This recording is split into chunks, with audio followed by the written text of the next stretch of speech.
Il était une fois, dans la grande et bruyante ville de Lagos, au cœur d'un quartier populaire appelé Ajagun, deux jeunes femmes vivaient dans la pauvreté.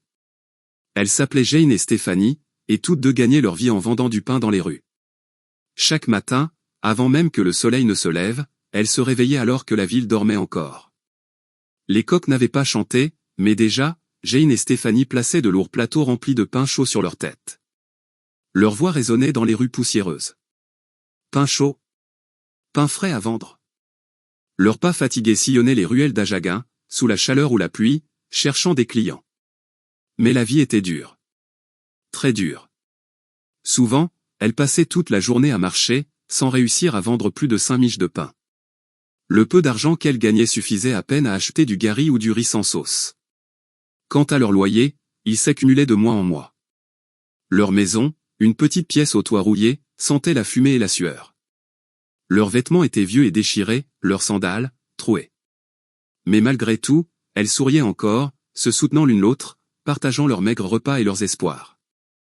Un soir, après une journée particulièrement difficile, Jane soupira. Stephanie, cette vie n'est pas facile. Parfois, j'ai envie d'abandonner. Stephanie, essuyant la sueur sur son front, répondit doucement. Ma sœur, si on abandonne, qui va nous nourrir? Demain sera peut-être meilleur. Elles rirent tristement, essayant d'oublier la faim qui leur tordait le ventre. Pendant ce temps, dans un autre quartier de Lagos, à Victoria Island, vivait une jeune femme du même âge qu'elle, Vivien. Contrairement à Jane et Stephanie, Vivien vivait dans le luxe. Elle était belle, toujours maquillée, habillée de vêtements coûteux. Sur TikTok, Instagram et Facebook, elle publiait chaque jour des photos et vidéos de sa vie de rêve. Sa voiture brillante, sa maison immense, ses voyages à Dubaï et ses repas dans des restaurants chics. Les gens l'appelaient la bébé à la mode, la fille que tout le monde voulait imiter. Un soir, après une journée de vente sans succès, Jane et Stephanie s'assirent sur leur lit, dans leur minuscule pièce. Avec le vieux téléphone de Stephanie, elles ouvrirent TikTok pour se distraire. Sur l'écran apparut Vivien, dans une robe étincelante, dansant dans un hôtel de luxe. Jane soupira profondément. Ah, cette vie n'est pas équilibrée. Regarde comme Vivien vit bien. Elle voyage, mange bien, s'amuse. Et nous, on souffre ici comme des chèvres. Stephanie hocha la tête. Si je pouvais avoir ce genre d'argent, je laisserais ce travail de vendeuse de pain. Je souhaite juste qu'elle nous montre son secret. Les deux filles éclatèrent de rire, mais au fond, leur cœur était lourd. Elles rêvaient d'une vie meilleure, d'un avenir différent, loin de la pauvreté et de la faim. Ce qu'elles ignoraient, c'est que derrière les photos parfaites de Vivien se cachait un secret si sombre qu'il détruirait toute vie qui s'en approcherait. Pendant que Jane et Stephanie luttaient chaque jour pour survivre, Vivien continuait d'étaler sa vie luxueuse sur les réseaux sociaux. Chaque matin, elle se filmait dans sa belle maison, une tasse de café à la main, ses longs cheveux humains tombant sur ses épaules, et disait à ses abonnés. Bonjour mes amours. Rappelez-vous, le succès, c'est dans la tête. Si vous le rêvez, vous pouvez le vivre. Trace de baiser étincelle. Des milliers de personnes la regardaient avec admiration, croyant qu'elle avait bâti sa réussite en vendant des perruques. Mais en réalité, Vivien ne vendait rien du tout. Depuis plus de 6 mois, elle n'avait vendu aucune perruque. Toutes ces belles images, ces robes, ces hôtels à Dubaï, tout était une façade. Derrière cette apparence parfaite se cachait une vérité terrible. Vivien travaillait pour un homme mystérieux nommé Thomas, un agent basé à Dubaï. Thomas avait un métier bien particulier, il recrutait de jeunes femmes africaines pour les présenter à des hommes riches du Moyen-Orient. Ces hommes, puissants et pleins d'argent, payaient les billets d'avion, les hôtels et la nourriture des filles. Il leur promettait la vie de luxe dont elles rêvaient. Mais une fois arrivées là-bas, la réalité devenait cauchemardesque. Le travail consistait à participer à des actes dégradants. Les hommes faisaient leurs besoins devant elles et leur ordonnaient de les manger en échange de fortes sommes d'argent. Beaucoup de filles pleuraient, suppliaient, mais finissaient par céder à cause de la pauvreté. Vivien, elle, y était déjà habituée. Elle avait fait cela plusieurs fois. Elle était même devenue une intermédiaire, trouvant d'autres filles pour Thomas. Grâce à ce commerce honteux, elle vivait dans le luxe, affichant son argent et ses voyages pour cacher la saleté de son secret. Pendant ce temps, à Ajagun, la situation de Jane et Stephanie empirait. Leur propriétaire frappa un jour à leur porte, furieux. Jane. Stéphanie. Sortez immédiatement. Vous me devez 8 mois de loyer. Si vous ne payez pas d'ici la semaine prochaine, je vous mets dehors. Les deux amis tombèrent à genoux.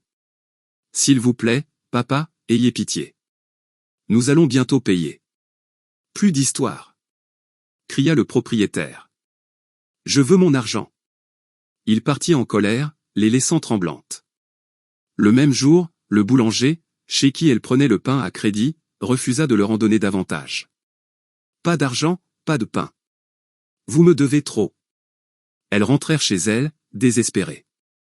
Ce soir-là, il n'y avait rien à manger. Elles burent simplement un peu de gari sans sucre avant de se coucher sur leur vieille natte. La chaleur était étouffante, les moustiques bourdonnaient, et leurs estomacs criaient famine. Après un long silence, Stéphanie tourna la tête vers Jane et dit. Jane, et si on contactait Vivien? Jane fronça les sourcils. Pourquoi faire? On pourrait faire semblant d'acheter une perruque. Quand on sera chez elle, on la suppliera de nous montrer comment elle a fait pour devenir riche. Jane resta un moment silencieuse, réfléchissant. Puis elle répondit. Pourquoi pas? Après tout, on ne va pas mourir pauvre comme ça. Elles convinrent d'agir dès le lendemain. Le matin suivant, Stéphanie prit son petit téléphone et envoya un message à Vivien sur TikTok. Bonjour grande sœur, je veux acheter l'une de tes perruques. Mais je préfère venir la chercher moi-même, pas de commande en ligne.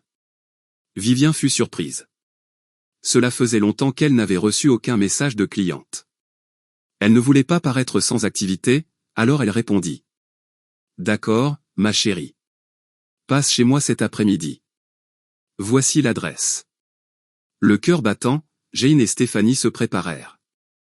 Elles lavèrent leurs vieux vêtements avec un peu d'eau de sachet, partagèrent un reste de poudre pour se maquiller, et partirent à pied, espérant trouver quelqu'un pour les aider à atteindre la maison de Vivien. Quand elles arrivèrent enfin devant la demeure, elles restèrent bouche bée. La maison était immense, peinte en blanc éclatant, avec un jardin de fleurs et une voiture propre garée devant. Un gardien en uniforme leur ouvrit le portail. À l'intérieur, Vivien les attendait, assise sur un grand canapé moelleux. Elle portait une robe longue et ses cheveux brillaient jusqu'à sa taille.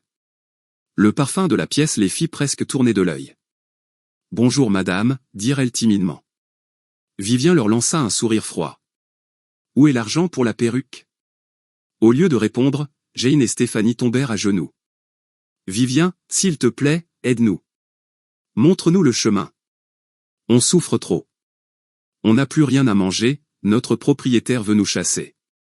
Fais de nous des femmes comme toi, s'il te plaît. » Vivien resta silencieuse un instant, puis éclata de rire. « Vous êtes folle. Vous venez ici pour m'acheter une perruque, et maintenant vous voulez que je vous montre le chemin? Sortez de chez moi. » Elles pleurèrent, supplièrent encore, mais Vivien les chassa sans pitié. Sur le chemin du retour, sous le soleil brûlant, les deux amis marchèrent en silence. Jane demanda, la voix tremblante. « Stéphanie, est-ce qu'on est maudite? » « Je ne sais plus, répondit-elle, essuyant ses larmes. « Si je meurs pauvre, je giflerai Dieu au paradis. » Elles éclatèrent d'un rire amer, les yeux pleins d'eau. Mais ce qu'elles ignoraient, c'est que cette journée marquerait le début de leur destin funeste. Car, le soir même, Vivien reçut un message de Thomas, son agent à Dubaï. « Babe, as-tu de nouvelles filles disponibles? Mon patron veut des visages frais. Le paiement sera gros cette fois. » Vivien sourit d'un air malicieux. Elle se souvenait des visages suppliants de Jane et Stéphanie. « Très bien, murmura-t-elle. Je vais utiliser celle-là. » Elle prit son téléphone et envoya un message. « Salut ma belle, tu veux toujours faire de l'argent? » Clin d'œil. Le lendemain matin, dans leur petite pièce à Ajaguin, Jane et Stéphanie se réveillèrent encore fatiguées et affamées. Mais ce jour-là, quelque chose d'inattendu se produisit. Le téléphone de Stéphanie vibra. C'était un message sur TikTok. Elle le lut à voix haute, les yeux grands ouverts. « Salut ma belle, tu veux toujours faire de l'argent? » Clin d'œil. C'était Vivien. Stéphanie sauta de joie. « Jane. Regarde. Vivien nous a écrit. Elle veut nous aider. » Jane, incrédule, attrapa le téléphone et lut le message plusieurs fois. « Tu es sûr que c'est elle? Oui. C'est son compte officiel, regarde sa photo, ses vidéos, tout y est. Leur cœur battait fort. L'espoir renaissait. Sans réfléchir, elles répondirent ensemble. Oui, grande sœur. Tout ce que tu dis, on est prête à le faire. Quelques secondes plus tard, Vivien répondit. Très bien, mes chéris. Venez me voir demain matin au centre commercial de Victoria Island. Habillez-vous bien. Les deux amis se regardèrent, émerveillés. Stéphanie, c'est notre chance. Notre vie va changer. Oui, Jane, Dieu a enfin entendu nos prières. Elles passèrent la nuit à parler, à rêver de richesses, de voitures et de voyages. Paysage urbain au crépuscule le jour de la rencontre. Le lendemain, elles se préparèrent avec soin. Elles lavèrent leurs vêtements usés, se coiffèrent avec de l'eau, et se mirent un peu de poudre empruntée à leur voisine. Mais un problème demeurait, elles n'avaient pas d'argent pour le transport. Elles allèrent mendier auprès d'un chauffeur de taxi. Monsieur, s'il vous plaît, emmenez-nous à Victoria Island. Nous vous paierons quand nous reviendrons. Le chauffeur éclata de rire. Vous voulez aller à Victoria Island sans argent? Vous êtes sérieuse? Mais, voyant leur visage sincère et leur pauvreté évidente, il finit par céder. Montez. Dieu vous accompagne. Pendant le trajet, elle regardait par la fenêtre, émerveillée par les grands bâtiments, les voitures et les boutiques. Stéphanie, vois comme c'est beau. Un jour, on vivra ici, promis. Oui, et je ne vendrai plus jamais de pain de ma vie. Grande surface au centre commercial. En arrivant devant le grand mall, elles restèrent figées. Tout brillait. L'air sentait le parfum, le sol était si propre qu'on pouvait s'y mirer. Jamais elles n'avaient vu un tel endroit. Vivien les attendait à l'entrée, habillé d'une robe dorée scintillante, de lunettes de soleil de luxe, un sac Chanel pendu à son épaule. Elle les regarda de haut en bas et ricana. Vous ressemblez à deux rats affamés. Les filles rirent nerveusement. Désolée, grande sœur. Nous n'avons pas beaucoup de moyens. Ne vous inquiétez pas, dit-elle d'une voix sucrée. Bientôt, vous brillerez comme moi. Elle les conduisit dans les boutiques du centre commercial. Là, Vivien sortit sa carte bancaire et acheta pour elle des vêtements neufs, des chaussures, des parfums et même des téléphones. Jane n'en croyait pas ses yeux. Elle dansait au milieu du magasin en criant. Dieu! Tu existes vraiment! Stéphanie, agenouillée, leva les mains. Seigneur, je te promets, je paierai ma dîme. Tout le monde riait en les regardant, mais Vivien gardait un sourire étrange, presque maléfique. Avions le grand départ. Après leurs achats, Vivien leur annonça calmement. Préparez-vous, mes chéris. Dans 3 jours, vous partez pour Dubaï. Les deux filles restèrent muettes. Dubaï? Nous. Mais, comment? Ne vous inquiétez pas. Mon agent s'occupera de tout, passeport, billets d'avion, hôtel, repas. Vous n'aurez qu'à suivre mes instructions. Et je vous promets, c'est un travail très simple et très bien payé. Jane demanda timidement. Grand-sœur, quel genre de travail c'est? Vivien sourit mystérieusement. Vous verrez quand vous arriverez là-bas. C'est un business réservé aux gens courageux. Les filles se regardèrent, hésitantes. Mais la pensée de la misère, du loyer impayé et du pain invendu les fit taire. On est prête, grande sœur, dirent-elles ensemble. Avion au décollage destination Dubaï. 3 jours plus tard, elles arrivèrent à l'aéroport international Murtala Mohamed. Jamais elles n'avaient vu un avion de près. Jane tremblait. Stéphanie, ces oiseaux de fer, ils volent vraiment? Stéphanie éclata de rire. Ne tombe pas dans les pommes, hein. Les gens vont croire que c'est les esprits du village qui t'ont suivi. Elles rirent ensemble pour calmer leur peur. Le vol fut long, mais à leur arrivée à Dubaï, une voiture noire luxueuse les attendait. Le chauffeur les conduisit dans un hôtel somptueux. Leurs yeux s'illuminèrent, un grand lit blanc, de la nourriture à volonté, de la climatisation, du chocolat, du poulet rôti. Jane, regarde. C'est comme dans les films. Ma sœur, cette vie est douce au. Elle mangeait, riait, prenait des selfies. Elle croyait avoir enfin atteint le paradis. Mais ce soir-là, Vivien entra dans leur chambre. Son visage n'était plus souriant. Elle avait l'air grave. Mes chéris, écoutez-moi bien. Le vrai travail commence maintenant. Elles se regardèrent, inquiètes. Les hommes vont venir. Ils vont vous payer énormément. Mais il y a une condition, vous ferez tout ce qu'ils demanderont, sans poser de questions. Jane fronça les sourcils. Comme quoi? Vivien hésita, puis dit froidement. Ils feront leurs besoins. Et vous devrez les manger. Un long silence remplit la pièce. Jane recula, choquée. Quoi? Manger, ça? Stéphanie tremblait. Non, jamais. Dieu nous en préserve. Vivien éclata d'un rire cruel. Si vous ne voulez pas, rentrez chez vous pauvres. Mais si vous acceptez, votre vie changera dès demain. Elles se regardèrent, la peur au ventre. Le souvenir de la faim, du propriétaire, du pain invendu leur revint. Finalement, elles baissèrent les yeux, et acceptèrent. Cette nuit-là, 3 hommes entrèrent dans la chambre. Ils déposèrent sur la table des liasses de dollars. Puis, les choses commencèrent. Jane pleura silencieusement. Stéphanie vomit presque, mais Vivien la menaça. Fais-le. Ou retourne à la misère. À l'aube, tout était fini. Les 2 amies, tremblantes, reçurent 20 000 $ chacune. Vivien sourit, satisfaite. Bienvenue dans le monde réel, mes chéris. Le matin suivant, le soleil de Dubaï brillait à travers les rideaux dorés de la chambre d'hôtel. Jane et Stéphanie se réveillèrent lentement, le corps tremblant, la honte dans le regard. Sur la table, les liasses de dollars scintillaient comme un rappel cruel de ce qu'elle venait de faire. Jane prit un billet dans ses mains et murmura. Stéphanie, c'est beaucoup d'argent. Mais ses yeux se remplirent aussitôt de larmes. Pourtant, je me sens vide, sale. Stéphanie, encore secouée, serra ses genoux contre elle. Ne pense pas à ça, Jane. Pensons à notre avenir. On a souffert trop longtemps. Ce n'est qu'une nuit, juste une. Vivien entra à ce moment-là, souriante, comme si rien ne s'était passé. Félicitations, mes belles. Vous avez réussi. Reposez-vous aujourd'hui, demain on retourne à Lagos. Vous avez gagné votre liberté. Les 2 jeunes femmes hochèrent la tête, incapables de répondre. Avion retour à Lagos. De retour à Lagos, Jane et Stéphanie furent méconnaissables. Elles portaient désormais de belles robes, des perruques de luxe, et circulaient en voiture climatisée. Les voisins d'Ajaguin n'en revenaient pas. Ah!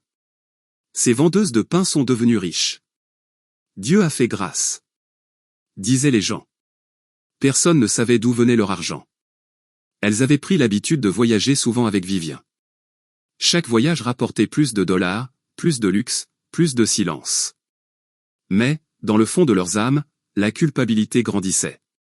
Parfois, la nuit, Jane se réveillait en sursaut, le souffle court, en revivant les scènes qu'elle voulait oublier. Stéphanie, tu crois que Dieu nous pardonnera un jour?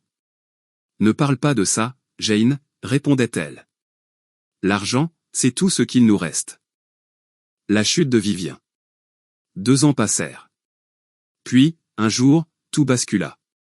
Vivien tomba gravement malade. Son ventre gonfla, elle vomissait un liquide noir, et son corps maigrissait à vue d'œil. Les médecins étaient désemparés. Aucun traitement ne marchait.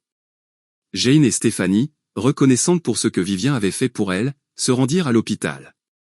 Vivien, allongé sur le lit, transpirait, ses lèvres sèches, sa peau devenue grise. « Docteur, s'il vous plaît, sauvez ma sœur. » supplia Stéphanie. Le médecin secoua tristement la tête. « Nous avons tout essayé. Les analyses ne montrent rien. C'est, au-delà de la médecine. Peut-être devriez-vous consulter un guérisseur. » Jane sentit une peur froide lui glacer le sang. « Vous voulez dire, que c'est spirituel ?» Le médecin ne répondit pas et quitta la pièce. Le voyage vers le guérisseur. Le lendemain, les 2 femmes emmenèrent Vivien, faible et gémissante, dans la voiture de Jane. Elles roulèrent longtemps jusqu'à un village appelé Aguin, où vivait un célèbre guérisseur nommé Baba Kofi. Son sanctuaire était étrange, des crânes d'animaux, des calebasses, une odeur forte d'herbe. Baba Kofi, un vieil homme au torse nu, mâchait du cola. « Qui est celle que vous m'apportez là » demanda-t-il d'une voix grave. « C'est notre amie, Baba » répondit Jane. « Les hôpitaux n'ont pas pu la guérir. Aidez-nous, je vous en supplie. Le vieil homme la fixa longuement, puis ferma les yeux. Il marmonna des paroles étranges, jeta des poudres sur le sol, puis soudain, il s'arrêta net. Ses yeux devinrent rouges. Cette fille a fait un marché impur. Elle a mangé ce qu'aucun être humain ne doit avaler. L'argent du diable est dans son sang. Jane et Stéphanie se regardèrent, effrayés. Baba, ce n'est pas vrai. Elle vend des perruques. Le vieil homme frappa le sol de son bâton. Ne mentez pas. C'est un commerce de honte et de saleté. Le mal est déjà entré en elle. Si vous voulez la sauver, il faut tout donner, l'argent, la maison, la voiture, les vêtements et tout. Donnez tout à un orphelinat, sinon elle mourra, et vous la suivrez. Balance le choix. Jane recula, choquée. Tout donner? Après tout ce qu'on a traversé? Après des années de souffrance et de faim? Non. Je ne peux pas. Stéphanie, les larmes aux yeux, supplia. Jane, écoutons-le, s'il te plaît. L'argent ne vaut pas la mort. Mais Jane secoua la tête. Non, Stéphanie. Je ne retournerai pas à la misère. On trouvera une autre solution. Sans attendre la réponse de Baba Kofi, elles remirent Vivien dans la voiture et quittèrent le sanctuaire. Cercueil la mort de Vivien. Sur le chemin du retour, Vivien respirait difficilement. Elle murmurait faiblement. Aidez-moi, je ne veux pas mourir. Mais soudain, sa tête tomba sur le côté. Ses yeux se figèrent. Le silence s'installa. Vivien? Vivien! Cria Stéphanie. Non. Vivien, parle-nous. Mais Vivien était déjà morte. Elles garèrent la voiture au bord de la route, éclatant en sanglots. Seigneur, qu'avons-nous fait? Elles restèrent là des heures, pleurant la femme qui les avait fait entrer dans ce monde d'argent et de malédiction. Le soir venu, elles déposèrent son corps à la morgue et contactèrent sa famille. Mais leur cauchemar ne faisait que commencer. Le lendemain matin, la ville de Lagos se réveilla dans le tumulte habituel, mais pour Jane et Stéphanie, le monde venait de s'effondrer. Elles avaient perdu Vivien, leur modèle, leur grande sœur, celle qui leur avait ouvert la porte de la richesse et du malheur. Elles étaient terrifiées, confuses, et surtout, rongées par la peur. Jane, murmurait Stéphanie d'une voix tremblante, tu crois que ce que Baba Kofi a dit est vrai? Que cette chose va nous poursuivre? Non, s'écria Jane. Ce n'est qu'un vieux fou qui veut nos biens. On n'a rien fait de mal. On a juste choisi une autre vie. Mais, au fond d'elle-même, Jane n'en croyait pas un mot. Crâne, le mal commence. Quelques jours plus tard, alors qu'elle tentait d'oublier le drame, Stéphanie commença à tousser du sang. D'abord quelques gouttes, puis des jets entiers. Son visage devint pâle, ses yeux creux, sa peau brûlante. Jane, paniquée, la conduisit à l'hôpital. Les médecins firent des tests, mais comme pour Vivien, ils ne trouvèrent rien. Tout semble normal, dirent-ils. Nous ne comprenons pas ce qui se passe. Désespérée, Jane se tourna vers les réseaux sociaux et tomba sur un prophète populaire sur Facebook, un certain prophète Daniel de Badagry. Il se vantait de guérir toutes les maladies spirituelles. Sans hésiter, Jane l'appela. « Venez vite, ma sœur, dit le prophète d'une voix grave. Le Seigneur m'a révélé qu'il s'agit d'une attaque spirituelle liée à l'argent impur. Il faut faire un sacrifice cette nuit. » Quel genre de sacrifice? Demanda Jane. Vous devez apporter 1 million de Néra et 2 chèvres blanches avant minuit. Sinon, votre ami mourra avant l'aube. Jane, affolée, fit immédiatement un virement bancaire. Je vais acheter les chèvres maintenant, dit-elle. Non, non, dit le prophète. Allez vous reposer. Revenez demain matin, tout sera prêt. Soulagée, Jane rentra à la maison. Mais cette nuit-là, Stéphanie mourut dans son sommeil, du sang plein la bouche et les draps trempés de sueur. La trahison. À l'aube, Jane, en pleurs, prit la route pour le village de Badagry, décidée à comprendre. Mais lorsqu'elle arriva, la maison du prophète était vide. Pas un meuble, pas un mur peint, rien, juste un bâtiment abandonné. Même les voisins disaient n'avoir jamais vu personne vivre là. Jane tomba à genoux dans la poussière. Seigneur, on m'a trompé. J'ai tout perdu. En rentrant chez elle, elle trouva le corps sans vie de Stéphanie. Ses yeux étaient ouverts, fixant le vide. Jane hurla, se jeta sur elle, la secoua, la supplia de se réveiller. Mais il était trop tard. Le retour au village. Brisée, Jane décida de fuir la gosse. Elle rassembla quelques affaires, vendit ce qu'il restait de ses bijoux, et partit chez sa mère, dans le village natal. Là-bas, elle raconta toute l'histoire. Les voyages à Dubaï, les hommes riches, les actes immondes, la mort de Vivien et celle de Stéphanie. Sa mère pleura amèrement. « Ma fille, vois ce que la cupidité a fait de toi. Tu voulais l'argent facile, mais tu as acheté la mort. » Les anciens du village décidèrent de la conduire chez le plus puissant guérisseur des environs. Celui-ci lui donna des herbes amères, des bains spirituels, et des prières de purification. Jane obéit à tout.